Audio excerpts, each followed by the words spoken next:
வணக்கங்க. இப்போ வந்து இதில் ஒரு மூட்டை எருவு கொட்டியிருக்கேன். மண்ணும் ஒரு 2, 3, 4, 5 பேஸ் டப்பில் இருந்தது கொட்டி வச்சுருக்கேன். பழைய மண் தான். இப்போ இதில் வந்து ஒரு 2 கைப்பிடி பாருங்கள், ஒரு 2, 3 கைப்பிடி இருக்கும் வேப்பம் புண்ணாக்கு எடுத்திருக்கேன். இப்போ இது எல்லாத்தையும் போட்டு நல்லா மிக்ஸ் பண்ணிக்கலாம். போதும், நிறையாவும் போடக்கூடாது. வேப்பம் புண்ணாக்கு ஒரு 3 கைப்பிடி போட்டிருக்கேங்க. எருவும் ஒரு மூட்டை கொட்டியிருக்கேன். மாட்டோட தொழு உரம் தான் கொட்டியிருக்கேன். ஏற்கனவே இதில் கொக்கோ பீட்டும் மண்புழு உரம்லாம் சேர்த்திருக்கேன். அந்த பழைய மண் தான். இதுலேயே இப்போ வந்து இது மிக்ஸ் பண்ணிவிட்டு ஒரு செடி ஒன்று வைக்கணுங்க. ஒரு ரோஸ் செடி, அந்த ரெட் கலர் ரோஸ் செடி. அது என்னன்ட்டு உங்களுக்கு காட்டுறேன். இப்போ இது நல்லா கலக்கிட்டுங்க. இந்த ரோஸ் செடி தான் மாற்றி வைக்க போகிறேன். ஏன் தெரியுங்களா? இந்த செடியோட இலையெல்லாம் பாருங்கள் எப்படி ஆயிடுச்சு.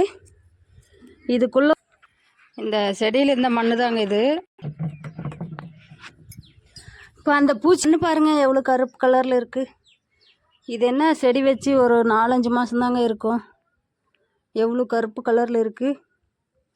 மண்புழுவும் நிறையா இருக்குது. எனக்கு வீடியோ நானே தான் எடுத்துகிட்ருக்கேன். அதனால்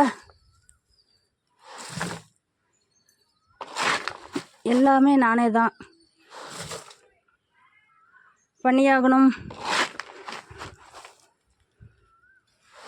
இதில் கொட்டிக்கலாங்க. இப்போ இந்த செடி எடுத்து அதில் நட்டுக்கலாங்க. இது வேரோட அப்படியே தான் இருக்குது. மண்ணெல்லாம் நான் இது பண்ணல. சிகப்பு மண் இந்த நர்சரியிலிருந்து வாங்கிட்டு அந்த சிகப்பு மண்ணோடு தான் நடுறேன். இப்போ இதில் மண் கொட்டிக்கலாம். மாடி தோட்டம்னா சும்மா இல்லைங்க, எல்லாமே பார்த்து தான் பண்ணணும். மாற்றி வைக்கிற வசதியில் பாருங்கள், ஒரு இது முடிச்சு உடஞ்சி போச்சு. இப்போ இதுக்கு தண்ணி ஊற்றிக்க வேண்டியது தான், அவ்வளோதான். இப்போ அதை நான் 2-3 நாளைக்கு காய வச்சு அதில் இன்னும் கொஞ்சம் மாட்டோட தொழு உரம் கொஞ்சம் வேப்பம் புண்ணாக்கு போட்டு இதில் மிக்ஸ் பண்ணி வச்சுருவேன். இந்த மாதம் பூரா 40 நாளாக சேர்த்தனா காய்கறி கம்போஸ்ட் பாருங்கள். காய்கறி தான், இன்னும் கம்போஸ்டிங் பண்ணல. தயிர் ஒரு 1/4 லிட்டர் மிச்சமாயிருச்சு. அதையும் இது மேலே ஊற்றிருக்கேன். நல்லா மிக்ஸ் பண்ணிவிட்டு மண்ணில் போட்டு நல்லா மிக்ஸ் பண்ணி வைக்க வேண்டியது தான். பழம் எல்லா காயுமே இருக்குதுங்க. 40 நாளாக சேர்த்துனது இதெல்லாம். அது ரெடி ஆகிட்டுருக்கு. காய்கறி கம்போஸ்ட்டு அது கொட்டுற அன்றைக்கி உங்களுக்கு வீடியோ எடுத்து போடுறேங்க. அவ்வளோதான். இந்த வீடியோ பிடிச்சிச்சின்னா லைக் பண்ணுங்கள். நான் மண்கலவை இவ்வளோதாங்க, வேறு எதுவும் போடுறதில்ல. என்ன மண்புழு உரம் இருந்தால் போடுவேன். இது கூட இன்னொன்று சேர்த்துவேன். இந்த என்ன தேங்காய் நார் கழுவி சேர்த்துவேங்க. வாய் குளறுது மறந்துட்டேன்.